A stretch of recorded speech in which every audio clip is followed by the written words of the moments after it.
ಕುಲವು ಎಂದು ನಗುತ್ತಿರಲಿ, ನಮ್ಮ ಆಯಸ್ಸಲ್ಲರ್ಧ ಭಾಗ ನಿಂದಿರಲಿ.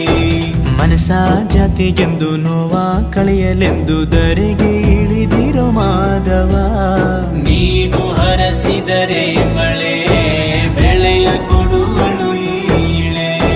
ಭೇದ ಭಾವವೇ ತಿಳಿಯದಿರೋ ತಾಯಿಯ ಮನಸ್ಸು ನಿಂದು ದೊರೆ, ಪಾಪ ಕರ್ಮವ ಕಳೆದು ಬಿಡು